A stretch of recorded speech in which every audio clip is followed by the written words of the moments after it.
Good evening. Welcome to Political Connections. I'm Yvette Bruswal. And I'm Jeff Allen. Holly Gregory has the night off. Our top story tonight, a pair of Florida lawmakers were at the forefront today as U.S. and Russian diplomats met in Saudi Arabia. The focus, finding a deal to end the war between Russia and Ukraine. Secretary of State Marco Rubio and National Security Advisor Mike Waltz were both part of those talks. The goal is, and we agreed on what the goal is to bring an end to this conflict in a way that's fair, enduring, sustainable, and acceptable to all parties involved. What that looks like, well, that's what the ongoing engagement is going to be all about. Rubio identified 4 principles that the two sides agreed upon today: restoring the respective diplomatic missions in Washington, D.C. and Moscow, appointing a high-level team to negotiate an end to the war, discussing the geopolitical and economic cooperation that could result from an end to the fighting, and to, quote, remain engaged in this process to make sure that it's moving along in a productive way. Now, Russian representatives called today's talks, quote, useful, though some of the initial demands, including the removal of Ukrainian President Volodymyr Zelensky and Russian retention of territory claimed over the course of the war, seem unlikely to be accepted by Ukraine itself. We know just the practical reality is that there is going to be some discussion of territory and there's going to be discussion of security guarantees. Those are just fundamental basics that will undergird and underlie any type of discussion. Zelensky said he would not give in to what he calls Russian ultimatums, adding that he would like to see future talks include representatives who are, quote, able to provide security guarantees to Ukraine. There have been discussions of an in-person meeting between President Donald Trump and Russian President Vladimir Putin in the near future. A Russian aide, though, says that will likely not happen within the next week. Now to the very latest between Israel and Hezbollah. The Israeli military is keeping troops at 5 southern Lebanese posts, despite tonight being the deadline for their withdrawal under a ceasefire deal. However, the initial deal is still working. Meanwhile, Hamas is expected to release the bodies of 4 Israeli hostages on Thursday, including that of 2 children. It will release 6 living hostages on Saturday instead of the 3 that had been expected. Israeli officials confirm the agreement and say they will release Palestinian prisoners in exchange for the Israelis. The releases are all part of phase 1 of the ceasefire agreement between Israel and Hamas. The U.S. Senate took another procedural vote on one of President Trump's cabinet nominees today. By a narrow margin, lawmakers are moving forward with the nomination of Kash Patel to lead the FBI. That sets up a potential final floor vote on Patel's confirmation later this week. Patel narrowly got the approval of the Senate Judiciary Committee last week, where Democrats raised alarms about his past comments, criticizing investigators who looked into President Trump and supporting at least some of the defendants charged in the January 6 attack on the U.S. Capitol. CNN is reporting the CIA has been flying secretive drone missions into Mexican territory, part of the Trump administration's efforts to monitor the border and specifically drug cartels. The CIA has taken similar steps in the past, typically in partnership with Mexican authorities. The drones that have been used have not been armed to this point, but similar devices have been used to carry out precision strikes elsewhere in the world. President Donald Trump has imposed a 25% tariff on all steel and aluminum imports coming into the U.S. The president says it's time for America to manufacture its own goods.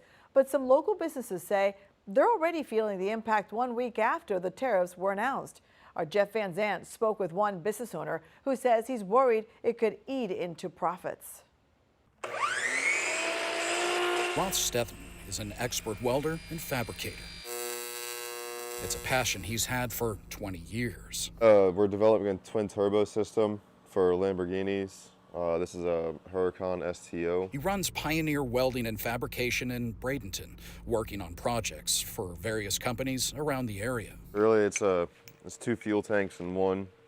So the bottom one would be for 2-stroke and the top one would be for regular fuel. Like I said, it's for landscaping companies. His shop has only been around for a year. We have, everything from Lamborghinis to staircases. Yeah, doing spiral staircases, fixing dump trailers. President Trump recently announced a 25% tariff on aluminum and steel, which Roth says is already spiking prices. He works mostly with aluminum. Just made an order at the beginning of the week. I got material in. It was about a $3,000 order, and with the tariffs that are going into place, that's going to almost be a $4,000 order now.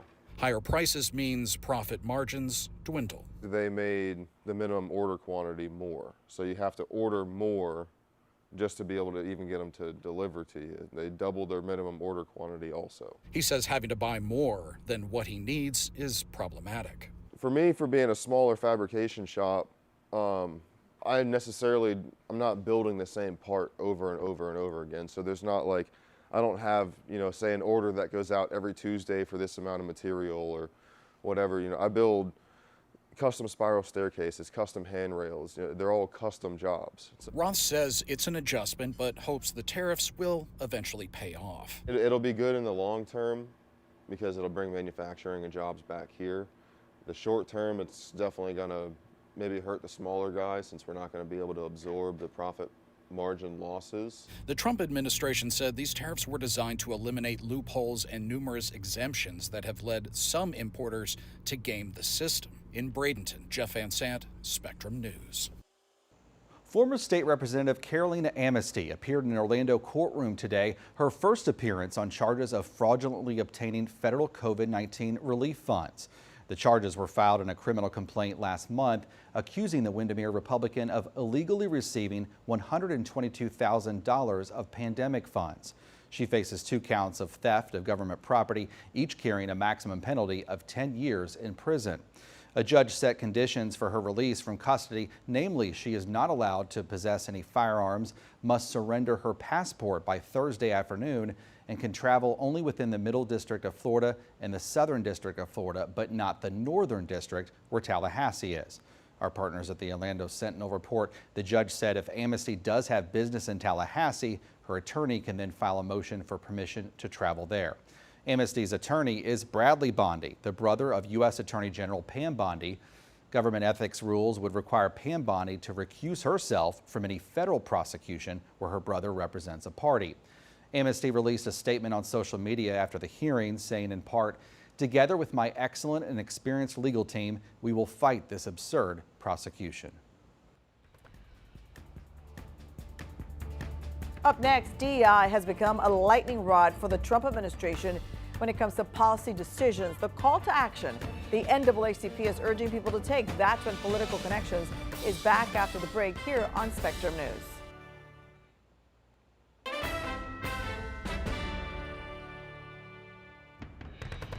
Back on Political Connections tonight, the nation's oldest civil rights organization releasing a call to action as the president looks to reshape the federal government. Rena Diamante is in Washington, D.C. for Spectrum News with how the NAACP is urging communities to avoid some companies, and she tells us why that is. Eliminating diversity, equity, and inclusion initiatives in government is a key priority for President Donald Trump. And now, several companies have decided to roll back their own programs, leading to backlash. The NAACP is looking to harness the purchasing power of Black consumers as a way to counter the reversal. The group published a spending guide over the weekend that encourages consumers to shop intentionally and buy from Black-owned businesses, as well as retailers that have stood behind their DEI initiatives. Those policies in part aim to increase workplace and supplier diversity, address bias and discrimination, and promote investments into historically Black colleges and universities. The advisory includes a list of businesses that have maintained as well as rescinded its commitments. The NAACP's president said on social media, while companies backtrack on diversity, equity, and inclusion commitments, the NAACP's Black Consumer Advisory is designed to leverage the $1.7 trillion spending power of the Black community to hold corporations accountable to DEI and social justice. Trump believes DEI programs are discriminatory, and he said he wants to create a system that's merit-based and colorblind. The NAACP argues, though, that rolling back such DEI initiatives threatens economic opportunities directly affecting Black communities across the country. In Washington, Rena Diamante, Spectrum News. Elon Musk continues to take steps to shrink the federal workforce in the first 100 days of President Trump's administration. Now, the top prosecutor in the Department of Justice's Criminal Division resigned today. CNN says she quit after declining to open a grand jury investigation request from her Trump-appointed superiors, which she saw as premature.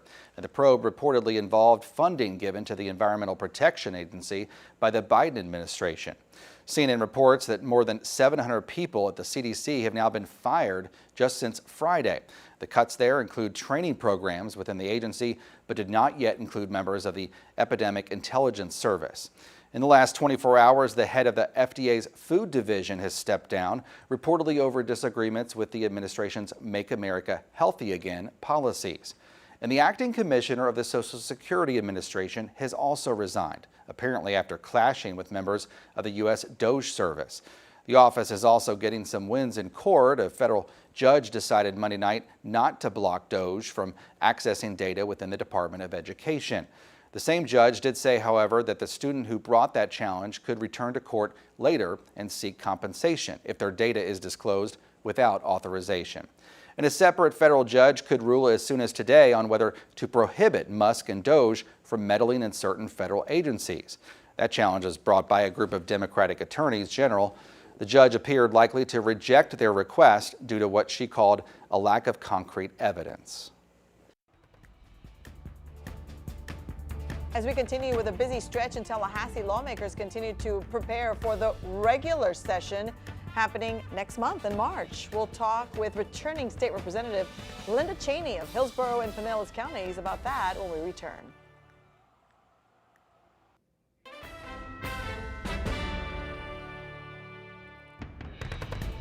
You know, with all the action happening in Tallahassee, special legislative one, then we had a second one, and then the third one, but we're focusing on what happens next month in March, the regular legislative session up in Tallahassee.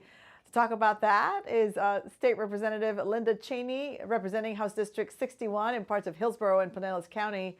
Thank you so much for joining us here on Political Connections. Hi, thank you. Thanks for having me. I love your show. Thank you. And I know you're super busy literally before you head to do some of the people's business in chambers. So to start, you were just elected a third term Tallahassee last November. What have you learned from your time in the legislature that you think can help as you begin yet another session?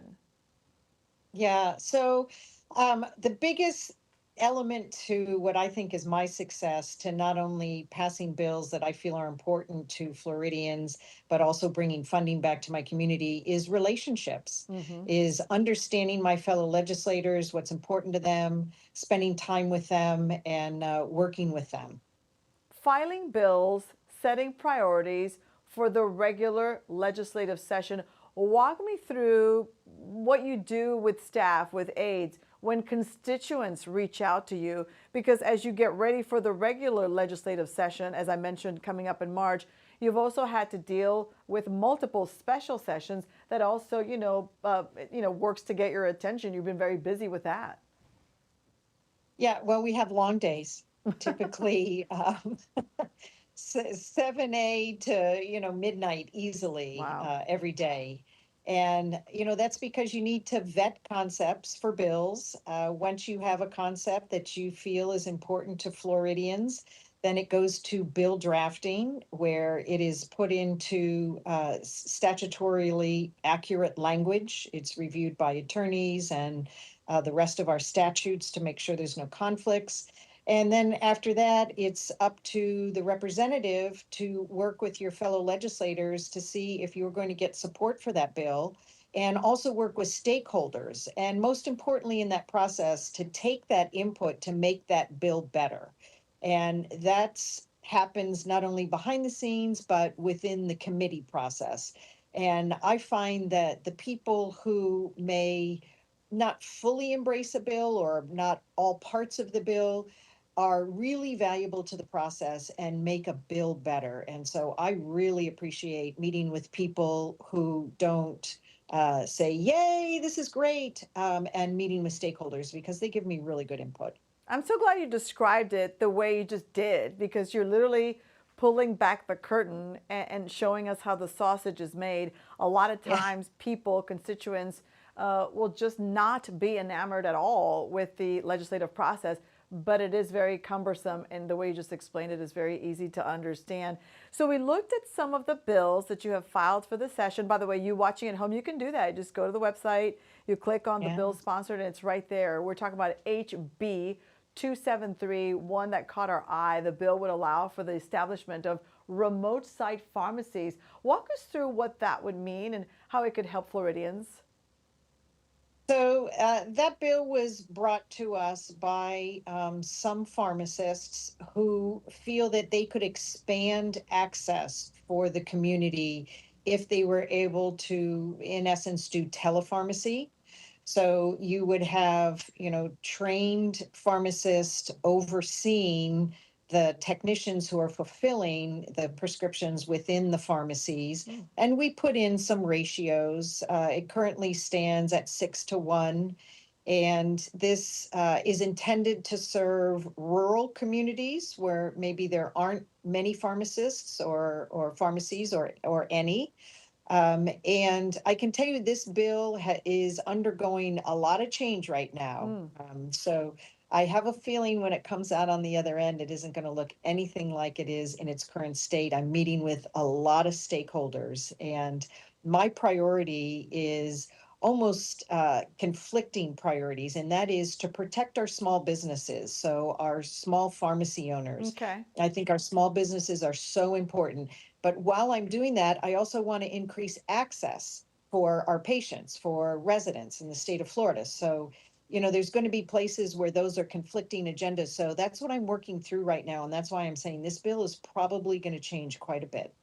Interesting. And, we can definitely pick up the conversation regarding this bill and others when we come visit you, because we'll be covering, of course, we continue to cover the legislative sessions, the special ones, and of course the regular one coming up. Also sponsoring HB 273, known as the Dexter's Law, aims to take a tough stance against cruelty to animals, especially our pets. We love our pets. Walk us through why this bill is so very important to you. Well, I'm an animal lover. I've worked with animal adoption and rescue all my life. The first animal I rescued was a kitty cat from a snowstorm when I was in 3rd grade. So I have a real heart for animals, but they're a vulnerable population. And anybody that could create aggravated animal abuse, like was happened to Dexter. He was adopted out of the Pinellas County Animal Shelter and then shortly thereafter was found beheaded in Fort DeSoto Park, which is unimaginable, but it happened. And so that's the impetus for the bill, is to increase the multiplier of what we call points in the justice system that would allow a judge to give a person as much as prison time for this kind of behavior. And I think this goes far beyond animal abuse, because somebody who abuses an animal is 5 times more likely to harm a human being, including some very serious crimes against children, against vulnerable populations. And so this is a public safety issue as much as it is an animal cruelty issue. Yeah, it sounds bizarre that somebody would even do that. And through the years, we've seen similar cases with different animals found in just horrific conditions. It makes the hairs on your back just stand up. Very quickly, as we wrap it up, you're the chair of the Government Operations Subcommittee. What in the world is financial technology sandbox? I found this on your description on your website. Very quickly, what is that about? So that is an opportunity that the state set up for technology companies to come together and kind of like a think tank. Okay. And So what we're going to be hearing about that is there's a law that requires bills sunset after 5 years unless the legislature says, no, we don't want to sunset the public records protection on that. So you can imagine technology companies have a lot of proprietary information that they don't want discovered in a public record. So that's what the bill addressing the technology sandbox does, is it protects the public records of any technology companies that are operating within that opportunity. Really interesting. Okay, so our conversation will pick up in a few weeks when we see you in Tallahassee. State Representative Linda Cheney, that's all the time that we have. Thanks for being on the show. Thank you. Thank you. That's all the time that we have for tonight's show. I'm Yvette Broussard. And I'm Jeff Allen. We're back tomorrow night at 7 o'clock with another edition of Political Connections. Until then, hope you have a great night.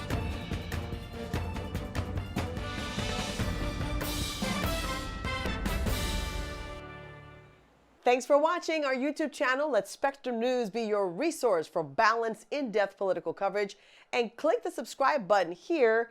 You can also download our app and watch us on TV to learn more about the candidates, where they stand on the issues, and more. We'll see you then.